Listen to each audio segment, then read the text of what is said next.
तो दोस्तों नमस्कार, मैं सुमन। और आज इस वीडियो में जो हम आपको बताने वाले हैं और वो बताने वाले हैं, एक हम नया क्लास चालू कर रहे हैं और वो है मेरा टीजीटी और पीजीटी का। और ये जो क्लास करवाएंगे जो सर हैं वो 10+2 के टीचर हैं। आशीष सर हजारीबाग के टॉप 10 टीचर हैं। तो आप क्लास करना चाहते हैं, जो स्क्रीन पे नंबर दिख रहा है उस पर आप लोग कॉल कीजिएगा। और अभी सर बताने वाले हैं आपका टीजीटी का सिलेबस बताने वाले हैं, तो आप लोग वीडियो के पूरा अंत तक देखिए। नमस्कार मित्रों, जैसा कि आप लोग जान रहे हैं कि झारखंड में टीजीटी और अभी हाल फिलहाल जो 20 तारीख से जो 8 तारीख तक एक पीजीटी का एग्ज़ाम होने वाला था, जो बहुत सारे सब्जेक्ट का था। और टीजीटी का भी आज न कल एग्ज़ाम होगा। तो हम अभी सबसे पहले आपको टीजीटी के बारे में बताएंगे और फिर पीजीटी के बारे में बताएंगे, क्योंकि टीजीटी का एग्ज़ाम में अभी थोड़ा समय है। तो ऐसा नहीं है कि जब समय आए, जब वैकेंसी आए तब हम लोग तैयारी करना शुरू कर दें। और टीजीटी का जो हम क्लास लेंगे वो सिर्फ आप मैथ का लेंगे। और बाकी तो आप लोगों को पता है कि जैसे 2 पेपर होता है। एक पेपर जो जनरल क्वेश्चन पूछा जाता है, जिसमें से झारखंड रहता है, हिंदी और कुछ इंग्लिश रहता है। और जो पेपर 2 है टीजीटी के सिलेबस में, पेपर 2 में मैथ और फिजिक्स दोनों पूछा जाता है। और पीजीटी के सिलेबस में एक पेपर जो रहता है वो जनरल से रहता है और एक पेपर कंप्लीट जो है वो मैथ से रहता है। उसमें फिजिक्स का क्वेश्चन नहीं पूछा जाता है। और अभी टीजीटी का एग्ज़ाम आने में थोड़ा सा समय है। तो उन बच्चों को जो अभी बीएड कर रहे हैं उनके लिए एक सुनहरा मौका है कि ऑनलाइन क्लास या ऑफलाइन क्लास जो भी करना है, आपके यहाँ पर स्क्रीन पर नंबर दिया हुआ है, आप उस पर कॉल कीजिएगा। और हम अभी आपको बता रहे हैं कि टीजीटी का सिलेबस मैथ में हम लोग को पढ़ना क्या क्या है और किस तरह से हम पढ़ेंगे। क्योंकि देखिए एग्ज़ाम जो होता है ऑब्जेक्टिव क्वेश्चन रहा जाता है। जो हम लोग ग्रेजुएशन में पढ़ते हैं या पीजी में पढ़ते हैं वो थ्योरेटिकल रहता है। तो उससे क्या होता है कि क्वेश्चन तो बच्चा थ्योरी तो पढ़ लेता है, लेकिन जो ऑब्जेक्टिव जो क्वेश्चन बनता है वो किस तरह से बनता है, उसको हम लोग किस तरह से बनाएंगे। और चूँकि बाकी और सब्जेक्ट जो है उसमें क्या होता है कि चलिए आपका कंसेप्ट क्लियर है तो आप जो है सो उसको बना दीजिएगा। लेकिन हम लोग ट्रिक के माध्यम से, मैथ का क्वेश्चन है तो मैथ का क्वेश्चन अगर हम बनाएंगे तो मैथ का क्वेश्चन बनाने में बहुत सारा समय लगता है। यही कारण होता है कि जब भी सिलेक्शन होता है तो आप देखते होंगे कि मैथ का कट ऑफ बहुत कम जाता है, क्योंकि बहुत सारे बच्चे लोग पास ही नहीं कर पाते हैं। जैसे 2016 का जो एग्ज़ाम हुआ था, बहुत सारे बच्चे जो 50% मतलब 75 क्वेश्चन अगर जो बना दिए थे, जिनका उनका भी सिलेक्शन हो गया था। बहुत सारा जिला वाइज था, अलग अलग जिला का अलग अलग कट ऑफ था। तो मैथ में बहुत सारे बच्चे पास नहीं कर पाते हैं।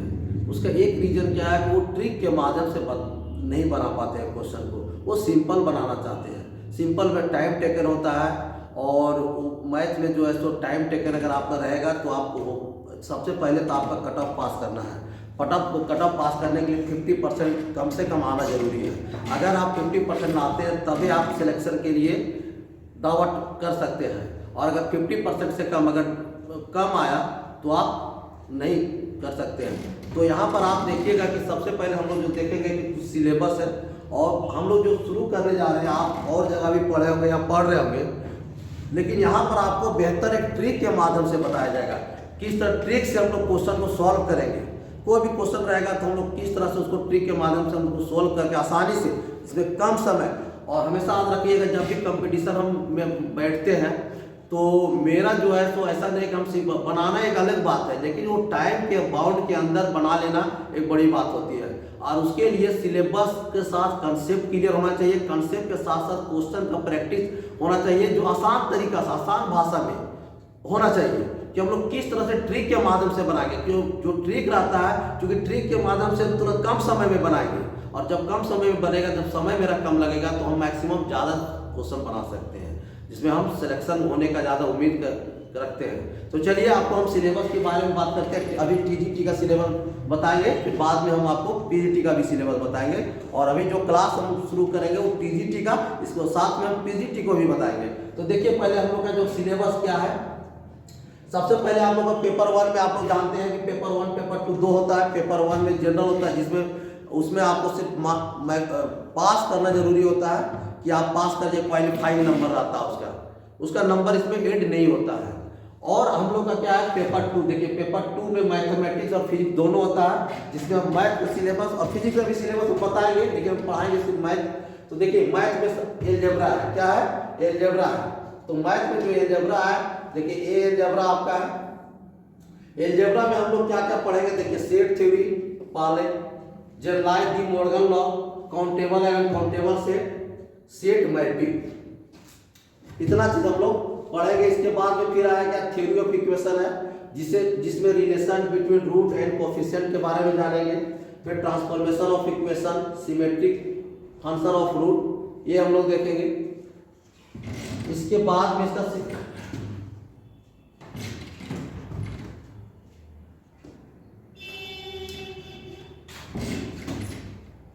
इसके बाद में डिफरेंशियल कैलकुलस, इसके बाद में हम लोग क्या देखेंगे डिफरेंशियल कैलकुलस देखेंगे। तो डिफरेंशियल कैलकुलस में क्या क्या हम लोग को पढ़ना है, देखिए फंक्शन है, कंटिन्यूटी है, कंटिन्यूटी एंड डिफरेंशियलिटी। देखिए डिफरेंशियलिटी में मोटा मोटी क्या होता है, बहुत सारा क्वेश्चन रहता है डिफरेंशियलिटी में, चाहे कंटिन्यूटी में। आप यहाँ पर समझिए पहले कि हम लोग जब डिफरेंशियलिटी पढ़ते हैं तो उसका एक तरीका होता है कि चलो एलएचडी और आरएचडी, लेफ्ट हैंड डेरिवेटिव और राइट हैंड डेरिवेटिव हम लोग निकालते हैं। अगर दोनों बराबर हो जाता है तो हम कहते हैं कि ये फंक्शन मेरा क्या डिफरेंशिएबल है। अगर मेरे पास एक क्वेश्चन आ जाए इस तरह का क्वेश्चन आ जाए कि अगर fx बराबर मान आ जाए मेरे पास मोड x - 1 का मॉडुलस ऐसा दे दिया जाए, और बोला जाए क्या बच्चों बताओ ये फंक्शन डिफरेंशिएबल है या नहीं है, या डिफरेंशिएबल नहीं है, तो किस किस पॉइंट पर डिफरेंशिएबल नहीं है। देखिए तो सबसे पहले यहाँ पर जो देखते हैं हम लोग कि फंक्शन का डिफरेंशिएबिलिटी क्या है नहीं है।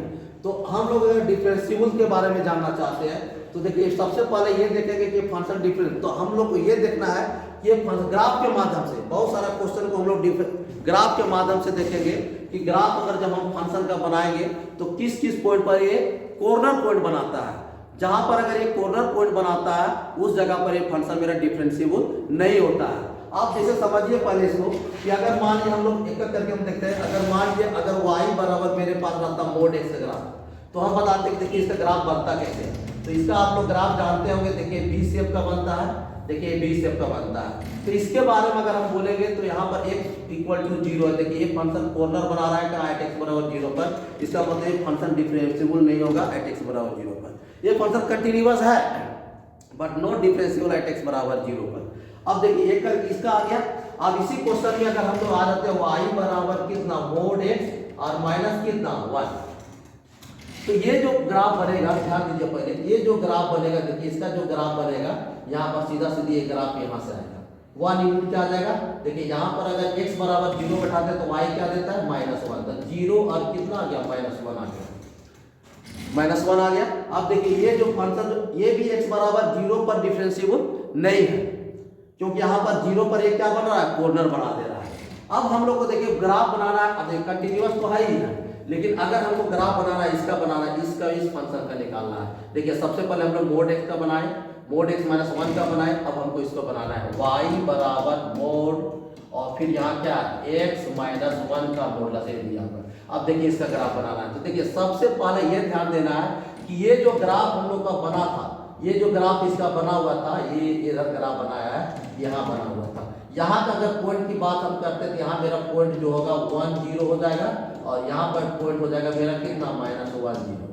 मान लीजिए इसको अगर ये कर देते हैं, एक बी हो जाएगा और ये सी मान लेते हैं, सी मान लेते हैं, ठीक है। अब मेन हमको इसका ग्राफ बनाना है, और ये पूछा जाएगा कि क्वेश्चन इस तरह से रहेगा कि ये फंक्शन डिफरेंशिएबल है या नहीं है, और अगर डिफरेंशिएबल नहीं है तो किस किस पॉइंट पर डिफरेंशिएबल नहीं होगा। तो देखिए ये ग्राफ जो इधर आ रहा था, ये ग्राफ इधर आ रहा था, अब ये ग्राफ इधर नहीं आएगा, क्योंकि ये मॉडुलस का मतलब ग्राफ y कभी भी किसी भी हालत में नेगेटिव नहीं होगा।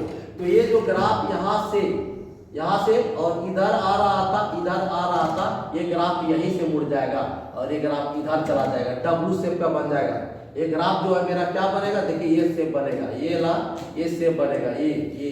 अब ये ग्राफ आप अगर देखिएगा डब्लू शेप का बनेगा तो यहाँ पर जो पॉइंट है मेरा ए कितना है 1 0, ये मेरा पॉइंट अगर बी लेते हैं तो कितना 0 1 और सी पॉइंट लेते हैं तो -1 और कितना 0 है। देखिए एक कॉर्नर कितने पॉइंट पर बना, 3 पॉइंट पर बना। इसका मतलब एक फंक्शन 3 पॉइंट पर डिफरेंशिएबल नहीं होगा। कहाँ पर नहीं होगा, x बराबर आपका 1 0 और कितना -1, इट इज नॉट डिफरेंशिएबल 3.10 -1। तो आपका इस टाइप का क्वेश्चन पूछा जाता है और ये सब हम लोग देखेंगे। इसके बाद में देखिए बहुत सारा क्वेश्चन है। इसके बाद में आपका क्या है कि देखिए इंटीग्रल कैलकुलस में हम लोग infinity integration of trigonometric relation and rational function, यहाँ पर भी हम लोग बहुत सारा ट्रिक के माध्यम से पढ़ेंगे। Property of different integral, reduction formula, इसके बाद में differential equation of first order and first degree, यहाँ तो हम लोग को पढ़ना है। इसके बाद में फिर जब हम लोग आगे बढ़ेंगे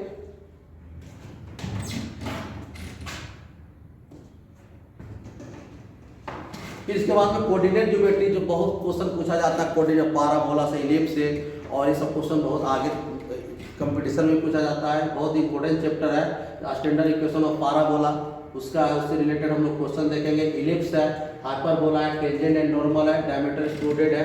यहाँ पर हम लोग को क्वेश्चन, यहाँ पर कोऑर्डिनेट ज्योमेट्री बहुत इंपॉर्टेंट चैप्टर है। इसके बाद में है coordinate geometry 3 dimension geometry, 3D का क्वेश्चन है जिसमें कोऑर्डिनेट, इसमें हम लोग पढ़ेंगे ये है।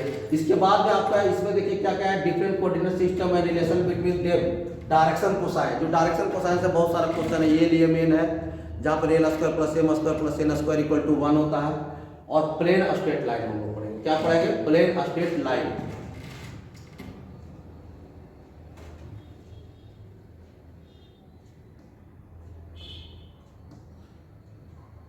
इसके बाद में फिर हम लोग का लास्ट टॉपिक है ट्रिगोमेट्री है।